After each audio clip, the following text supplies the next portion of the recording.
नमस्कार दोस्तों, आप सभी का स्वागत है स्टेनो हेल्प में। दोस्तों, डिक्टेशन की गति रहेगी 90 शब्द प्रति मिनट। डिक्टेशन रहेगी राजस्थान पत्रिका के एडिटोरियल पार्ट से। स्टार्ट करते हैं। 3, 2, 1 स्टार्ट। जम्मू कश्मीर के पर सर्वदलीय बैठक के बाद केंद्र सरकार ने 1 जुलाई को करगिल और लद्दाख पर इसी तरह की बैठक बुलाई है।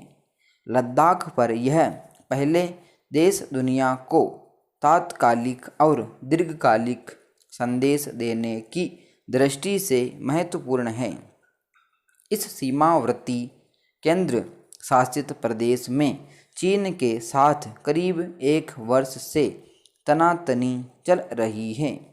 सेनाओं की वापसी के समझौते के बावजूद पूर्वी लद्दाख में तनाव शिथिल नहीं पड़ा है। सरकार ने 2019 में जब जम्मू कश्मीर से अलग कर लद्दाख को केंद्र शासित प्रदेश का दर्जा दिया था, वहाँ नई यात्रा की उम्मीदों का उदय हुआ था। पिछले साल चीन की चालबाजियाँ इन उम्मीदों के लिए ग्रहण साबित हुई। लद्दाख को केंद्र शासित प्रदेश बनाना भी चीन की आँख की किरकिरी बना हुआ है। वह यह तथ्य मानने को तैयार नहीं है कि लद्दाख भारत का अभिन्न अंग है। भारतीय संसद और सरकार को वहाँ की प्रशासनिक संरचना में बदलाव का अधिकार है। दुनिया की कोई भी शक्ति भारत के इस अधिकार को नकार नहीं सकती। पैरा सामरिक दृष्टि से महत्वपूर्ण इस क्षेत्र पर चीन ने करीब 71 साल से नज़रें गड़ा रखी हैं।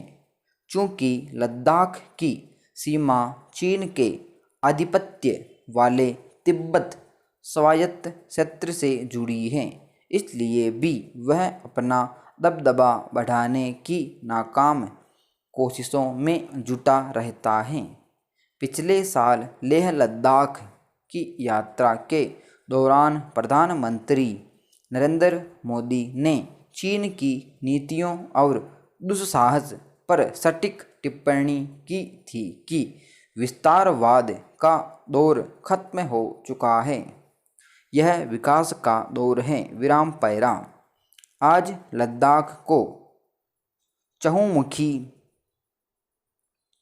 और बहुमुखी विकास के दौर का इंतजार है। अगर केंद्र सरकार को सारा ध्यान चीनी सेना के नापाक इरादों को नाकाम करने में नहीं लगाना पड़ता, तो यह दौर शायद साल भर पहले ही शुरू हो जाता। 1 जुलाई को होने वाली बैठक में दूसरे पहलुओं के साथ साथ लद्दाख के विकास के मुद्दे को सर्वोच्च प्राथमिकता देने की ज़रूरत है। दर्रों की इस भूमि पर प्रकृति की भरपूर कृपा है। सिंधु और इसकी प्रमुख सहायक नदियों वाला यह क्षेत्र न सिर्फ जम्मू कश्मीर, हिमाचल प्रदेश, हरियाणा, पंजाब तथा राजस्थान को, बल्कि पाकिस्तान के पंजाब प्रांत को भी जल संसाधन प्रदान करता है। जल प्रबंधन की नई परियोजनाएं लद्दाख की आजीविका और पारिस्थितिक तंत्र के साथ साथ पूरे नदी तंत्र की सेहत के लिए महत्वपूर्ण हो सकती हैं। वहाँ भू-तापीय संसाधन की खोज की गई है। राष्ट्रीय राजमार्ग पर छोटी बस्तियों और सेना के ठिकानों को ऊर्जा उपलब्ध कराने के लिए इन संसाधनों को विकसित किया जा सकता है। लद्दाख में ट्रेकिंग, पर्वतारोहण, मठों के बौद्ध पर्यटन जैसे आयोजन इसे पर्यटन के नक्शे पर भी चमका सकते हैं। विकास का मसौदा, भौगोलिक दशा, वातावरण, संसाधनों तथा वहाँ के लोगों की आकांक्षाओं के अनुरूप होगा तो सोने पे सुहागा। सर्वदलीय बैठक में इन मुद्दों पर विचार विमर्श कर अगर लद्दाख के विकास का रास्ता खुलता है तो यह देश के लिए बड़ी उपलब्धि होगी। यह विकास चीन की कुदृष्टि के खिलाफ कारगर हथियार भी होगा। विराम पैरा। अमेरिकी राष्ट्रपति जो बाइडेन कहते हैं, जलवायु परिवर्तन मानवता के समक्ष सबसे बड़ा संकट है, लेकिन हमें इससे लड़ना होगा, वह भी अपने मूल्यों पर कायम रहते हुए। जैसे कि मानवाधिकार का मसला लगता है, चीन हमारी परीक्षा ले रहा है कि हम दोनों लक्ष्यों को एक साथ कैसे पा सकते हैं। दरअसल चीन इंसानी जान की कीमत पर सोलर उद्योग चला रहा है, जहां श्रमिकों से बेगारी करवाई जा रही है और वे लगातार जातीय संहार का शिकार हो रहे हैं। दुनिया में कहीं भी सबसे कमज़ोर समुदाय की तकलीफ़ें बढ़ाकर हम पृथ्वी की रक्षा नहीं कर सकते। विराम पैरा।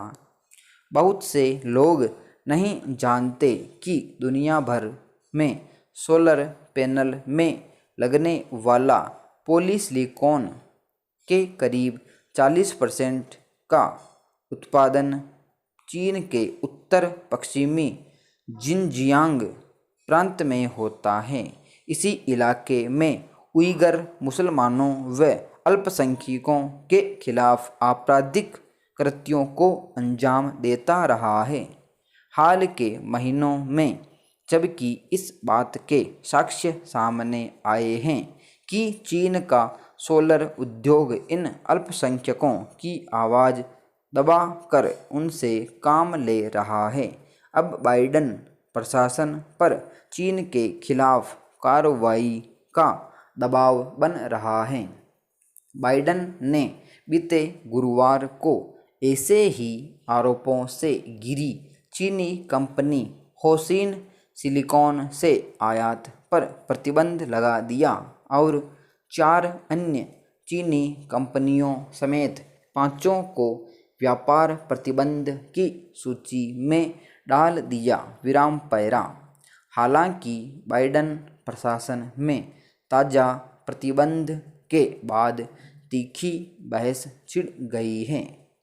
एक मत है कि इस कदम से सोलर पैनल उद्योग प्रभावित होगा, जिसके चलते बाइडेन के जलवायु परिवर्तन लक्ष्यों को झटका लग सकता है। प्रतिबंधों को प्रभावी बनाया जा सके।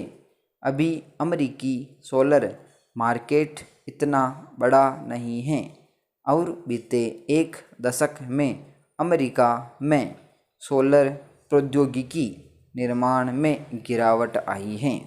निस्संदेह इसका कारण है कि चीनी कंपनियों को सस्ते व दबाव में काम करने वाले श्रमिकों, सरकारी सब्सिडी और जिनजियांग प्रांत के गंदे कोयला संयंत्रों से सस्ती ऊर्जा जैसे अनुचित लाभ मिलते हैं। नए प्रतिबंध ऐसे समय लगाए गए हैं जब अमेरिका चीन संबंध नाजुक दौर से गुजर रहे हैं। इस पर विदेश मंत्री एंटनी ब्लिंकेन कहते हैं कि बाइडेन प्रशासन एक ही समय में चीन के साथ सहयोग, स्पर्धा और सामना कर सकता है। विराम पैरा। बाइडेन टीम अच्छे संबंधों के लिए चीन में मानवाधिकार हनन की अनदेखी के जाल में फंसने से बचना चाहती है, पर चीनी नेता स्थिरता को लेकर बाइडेन की इच्छा का इस्तेमाल कर पीछे हटने का दबाव बनाने की कोशिश कर रहे हैं। अमेरिका ने शुरुआत तो कर दी है, पर और प्रतिबंध लगाने की ज़रूरत है ताकि अमेरिका ईमानदारी से कह सके कि उसने जातीय संहार रोकने की कोशिश की। यह उइगरों के लिए ही नहीं बल्कि हमारी पृथ्वी के लिए बेहतर होगा। विराम समाप्त। दोस्तों, ये थी डिक्टेशन 10 मिनट और 15 सेकंड की। काफ़ी शानदार डिक्टेशन है, काफ़ी अच्छे अच्छे वर्ड्स में आए हैं, 2 मिनट इसमें इंक्लूड हैं। तो आप सभी लोग लिखें और कम से कम गलतियाँ करते हुए ट्रांसक्राइब करें। PDF आपको टेलीग्राम ग्रुप में मिल जाएगी। मिलते हैं नेक्स्ट वीडियो में। जय हिंद।